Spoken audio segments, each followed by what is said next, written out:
Servicing of liquid suction heat exchanger used in central plant. ನಮಸ್ಕಾರ, ನನ್ನ ಹೆಸರು ಅನುಷ್ಕಾ. ಇಂದಿನ ಸೆಷನ್ಗೆ ನೀವೆಲ್ಲರೂ ಉತ್ಸುಕರಾಗಿರುವಿರಿ ಎಂದು ನಾನು ಭಾವಿಸುತ್ತೇನೆ. ಈ ಮಾಡ್ಯೂಲ್ನಲ್ಲಿ ಸೆಂಟ್ರಲ್ ಪ್ಲಾಂಟ್ಗಳಲ್ಲಿ ಬಳಸುವ ಲಿಕ್ವಿಡ್ ಸಕ್ಷನ್ ಹೀಟ್ ಎಕ್ಸ್ಚೇಂಜರ್ಗಳ ಬಗ್ಗೆ ನಾವು ಕಲಿಯಲಿದ್ದೇವೆ. ಈ ಚಟುವಟಿಕೆಯ ಕೊನೆಯಲ್ಲಿ ನೀವು ಈ ಕೆಳಗಿನವುಗಳನ್ನು ಮಾಡಲು ಸಾಧ್ಯವಾಗುತ್ತದೆ.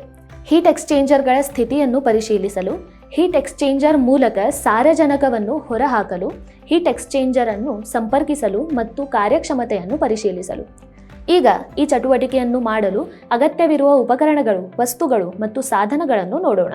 ಅಗತ್ಯವಿರುವ ಉಪಕರಣಗಳು ಅಥವಾ ಸಾಧನಗಳು: nitrogen cylinder with regulator and gauge manifold 1 set, adjustable wrench 1, ratchet wrench 1, double ended spanner set 1 set, thermometer -50°C to +50°C 1. ಅಗತ್ಯವಿರುವ ಸಲಕರಣೆಗಳು: ಹೀಟ್ ಎಕ್ಸ್ಚೇಂಜರ್ಗಳನ್ನು ಹೊಂದಿದ ಪ್ಯಾನೆಲ್ ಬೋರ್ಡ್ನಲ್ಲಿನ ಎಲ್ಲ ಪ್ಯಾರಾಮೀಟರ್ಗಳೊಂದಿಗೆ refrigeration system 1.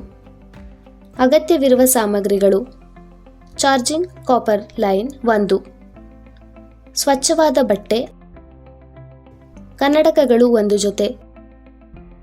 Liquid to suction line heat exchanger ಎಂದು ಕರೆಯಲ್ಪಡುವ exchanger ಕೇಂದ್ರ ಸ್ಥಾವರದ ಒಟ್ಟಾರೆ ದಕ್ಷತೆಯನ್ನು ಹೆಚ್ಚಿಸುತ್ತದೆ ಮತ್ತು ಈ ಚಟುವಟಿಕೆಯಲ್ಲಿ ನಾವು ಅದನ್ನು ಸರ್ವಿಸ್ ಮಾಡಲು ಕಲಿಯಲಿದ್ದೇವೆ.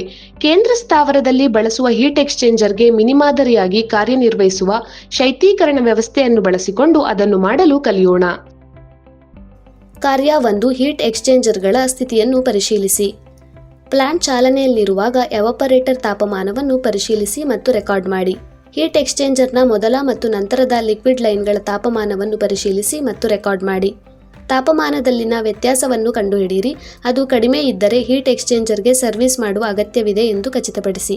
ಕಾರ್ಯ 2. ಹೀಟ್ ಎಕ್ಸ್ಚೇಂಜರ್ ಮೂಲಕ ಸಾರಜನಕವನ್ನು ಹೊರಹಾಕಿ. ಹೀಟ್ ಎಕ್ಸ್ಚೇಂಜರ್ನಲ್ಲಿ ಫ್ಲಶಿಂಗ್ ಲಿಕ್ವಿಡ್ ಲೈನ್. ಮೊದಲನೆಯದಾಗಿ ರೆಫ್ರಿಜರೇಟರ್ ಅನ್ನು ದ್ರವ ರಿಸೀವರ್ಗೆ ಪಂಪ್ ಮಾಡುವುದು. ಸಿಸ್ಟಮ್ ಅನ್ನು ಆಫ್ ಮಾಡಿ. ಲಿಕ್ವಿಡ್ ಲೈನ್ ಅನ್ನು ಮುಚ್ಚಿ. ಕಡಿಮೆ ಒತ್ತಡದ ಕಟ್ಔಟ್ ಸ್ವಿಚ್ನಲ್ಲಿ ವಿದ್ಯುತ್ ಸಂಪರ್ಕವನ್ನು ತಾತ್ಕಾಲಿಕವಾಗಿ ಬೈಪಾಸ್ ಮಾಡಿ. ಕಂಪ್ರೆಸರ್ ಡ್ರೈವ್ ಮೋಟಾರ್ ಅನ್ನು ಸಕ್ರಿಯಗೊಳಿಸಿ. ಸಕ್ಷನ್ ಒತ್ತಡವು 0.5 kg/ಸ್ಕ್ವೇರ್ ಸೆಂಟಿಮೀಟರ್ಗೆ ಕಡಿಮೆಯಾಗುವವರೆಗೆ ಮೇಲ್ವಿಚಾರಣೆ ಮಾಡಿ. ಕಂಪ್ರೆಸರ್ ಡ್ರೈವ್ ಮೋಟಾರ್ ಅನ್ನು ಆಫ್ ಮಾಡಿ. ಡಿಸ್ಚಾರ್ಜ್ ವಾಲ್ವ್ ಅನ್ನು ತ್ವರಿತವಾಗಿ ಮುಚ್ಚಿ. ಅದರ ನಂತರ ಸುರಕ್ಷತಾ ಕನ್ನಡಕಗಳನ್ನು ಧರಿಸಿ ಮತ್ತು ಹೀಟ್ ಎಕ್ಸ್ಚೇಂಜರ್ಗೆ ಲಿಕ್ವಿಡ್ ಲೈನ್ ಇನ್ಲೆಟ್ ಮತ್ತು ಔಟ್ಲೆಟ್ ಅನ್ನು ನಿಧಾನವಾಗಿ ಸಂಪರ್ಕ ಕಡಿತಗೊಳಿಸಿ. ತಕ್ಷಣವೇ ಲೈನ್ಗಳ ಇನ್ನೊಂದು ತುದಿಯನ್ನು ಡಮ್ಮಿಯೊಳಗೆ ಮುಚ್ಚಿ. ನಂತರ ತಾಮ್ರದ ಕೊಳವೆಯೊಂದಿಗೆ ಸಾರಜನಕ ಸಿಲಿಂಡರ್ ಅನ್ನು ಹೀಟ್ ಎಕ್ಸ್ಚೇಂಜರ್ ಲಿಕ್ವಿಡ್ ಲೈನ್ ಇನ್ಲೆಟ್ಗೆ ಕನೆಕ್ಟ್ ಮಾಡಿ. ನಿಯಂತ್ರಕದ ಸಹಾಯದಿಂದ ಸಾರಜನಕ ಒತ್ತಡವನ್ನು ಹೊಂದಿಸಿ. ಲಿಕ್ವಿಡ್ ಲೈನ್ ಕಾರ್ಯಾಚರಣಾ ಒತ್ತಡಕ್ಕಿಂತ 20% ಹೆಚ್ಚು. ವಾಲ್ವ್ ಅನ್ನು ತೆರೆಯಿರಿ ಮತ್ತು ನೈಟ್ರೋಜನ್ ಅನಿಲವನ್ನು ಲಿಕ್ವಿಡ್ ಲೈನ್ ಮೂಲಕ ಹೀಟ್ ಎಕ್ಸ್ಚೇಂಜರ್ನ ಔಟ್ಲೆಟ್ ಮೂಲಕ ಹೊರಹಾಕಿ. ಸಂಪೂರ್ಣವಾಗಿ ಫ್ಲಶಿಂಗ್ ಮಾಡಿದ ನಂತರ ಸಾರಜನಕ ವಾಲ್ವ್ ಅನ್ನು ಮುಚ್ಚಿ ಮತ್ತು ಸಂಪರ್ಕ ಕಡಿತಗೊಳಿಸಿ. ಡಮ್ಮಿಯನ್ನು ತೆಗೆದುಹಾಕಿ. ನಂತರ ಲಿಕ್ವಿಡ್ ಲೈನ್ ಅನ್ನು ಇನ್ಲೆಟ್ ಮತ್ತು ಔಟ್ಲೆಟ್ಗೆ ಸಂಪರ್ಕಪಡಿಸಿ. ಹೀಟ್ ಎಕ್ಸ್ಚೇಂಜರ್ನಲ್ಲಿ ಸಕ್ಷನ್ ಲೈನ್ ಅನ್ನು ಫ್ಲಶಿಂಗ್ ಮಾಡಿ. ತೋರಿಸಿರುವಂತೆ ಹೀಟ್ ಎಕ್ಸ್ಚೇಂಜರ್ಗೆ ಸಕ್ಷನ್ ಲೈನ್ ಇನ್ಲೆಟ್ ಮತ್ತು ಔಟ್ಲೆಟ್ ಅನ್ನು ನಿಧಾನವಾಗಿ ಸಂಪರ್ಕ ಕಡಿತಗೊಳಿಸಿ. ನಂತರ ಸಿಲಿಂಡರ್ ವಾಲ್ವ್ ಅನ್ನು ತೆರೆದ ನಂತರ ನಿಯಂತ್ರಕದಿಂದ ಸಕ್ಷನ್ ಲೈನ್ನ ಕಾರ್ಯಾಚರಣಾ ಒತ್ತಡಕ್ಕಿಂತ 20% ಹೆಚ್ಚು ಸಾರಜನಕ ಒತ್ತಡವನ್ನು ಹೊಂದಿಸಿ. ನಿಯಂತ್ರಕ ವಾಲ್ವ್ ಅನ್ನು ತೆರೆಯಿರಿ ಮತ್ತು ಹೀಟ್ ಎಕ್ಸ್ಚೇಂಜರ್ನ ಸಕ್ಷನ್ ಲೈನ್ ಮೂಲಕ ಸಾರಜನಕವನ್ನು ಹೊರತೆಗೆಯಿರಿ. ಸಕ್ಷನ್ ಲೈನ್ ಒಳಗೆ ತೈಲ ಲೇಪನವನ್ನು ಹೊರಹಾಕಿದ ನಂತರ ಸಿಲಿಂಡರ್ ವಾಲ್ವ್ ಅನ್ನು ಮುಚ್ಚಿ ಮತ್ತು ಸಂಪರ್ಕ ಕಡಿತಗೊಳಿಸಿ. ಡಮ್ಮಿಯನ್ನು ತೆಗೆದುಹಾಕಿ ಮತ್ತು ಹೀಟ್ ಎಕ್ಸ್ಚೇಂಜರ್ ಇನ್ಲೆಟ್ ಮತ್ತು ಔಟ್ಲೆಟ್ಗೆ ಸಕ್ಷನ್ ಲೈನ್ ಅನ್ನು ಸಂಪರ್ಕಿಸಿ. ಹೀಟ್ ಎಕ್ಸ್ಚೇಂಜರ್ನ ಹೊರಮೇಲ್ಮೈಯನ್ನು ಶುದ್ಧ ಬಟ್ಟೆಯಿಂದ ಒರೆಸಿ. ಕಾರ್ಯ 3. ಹೀಟ್ ಎಕ್ಸ್ಚೇಂಜರ್ ಅನ್ನು ಸಂಪರ್ಕಿಸಿ ಮತ್ತು ಕಾರ್ಯಕ್ಷಮತೆಯನ್ನು ಪರಿಶೀಲಿಸಿ. ಸರ್ವಿಸ್ ವಾಲ್ವ್ಗಳು ಮತ್ತು ಕೀಲಿಂಗ್ ವಾಲ್ವ್ ಅನ್ನು ಸಾಮಾನ್ಯಗೊಳಿಸಿ ಮತ್ತು ಸಿಸ್ಟಮ್ ಅನ್ನು ಸುಗಮಗೊಳಿಸಲು ಬಿಡಿ. ಲಿಕ್ವಿಡ್ ಲೈನ್ ಮತ್ತು ಸಕ್ಷನ್ ಲೈನ್ಗಳನ್ನು ಶುದ್ಧೀಕರಿಸಿದ ನಂತರ ಬಿಗಿಯಾಗಿ ಲೀಕ್ ಪ್ರೂಫ್ ಸಂಪರ್ಕಿಸಲಾಗಿದೆ ಎಂದು ಪರಿಶೀಲಿಸಿ. ಸುರಕ್ಷತಾ ಕಟ್ಔಟ್ ಸ್ವಿಚ್ ಸಂಪರ್ಕಗಳನ್ನು ಸಾಮಾನ್ಯಗೊಳಿಸಿ. ನಂತರ ಪ್ಲಾಂಟ್ ಅನ್ನು ಪ್ರಾರಂಭಿಸಿ. 1 ಗಂಟೆಯ ನಂತರ ಲಿಕ್ವಿಡ್ ಲೈನ್ ಇನ್ಲೆಟ್ನಲ್ಲಿ ತಾಪಮಾನವನ್ನು ಪರಿಶೀಲಿಸಿ ಮತ್ತು ರೆಕಾರ್ಡ್ ಮಾಡಿ. ಹೀಟ್ ಎಕ್ಸ್ಚೇಂಜರ್ಗೆ ಔಟ್ಲೆಟ್ ತಾಪಮಾನದಲ್ಲಿನ ವ್ಯತ್ಯಾಸವನ್ನು ಕಂಡುಹಿಡಿಯಿರಿ ಮತ್ತು ಅದನ್ನು ರೆಕಾರ್ಡ್ ಮಾಡಿ.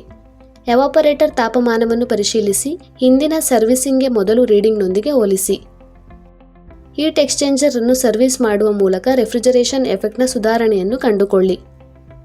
ನಾವು ಚಟುವಟಿಕೆಯ ಅಂತ್ಯಕ್ಕೆ ಬಂದಿದ್ದೇವೆ. ಈ ಮಾಡ್ಯೂಲ್ನಲ್ಲಿ ನಾವು ಕಲಿತದ್ದನ್ನು ಮರುಪರಿಶೀಲಿಸೋಣ. ನಾವು ಈ ಕೆಳಗಿನವುಗಳನ್ನು ಕಲಿತಿದ್ದೇವೆ.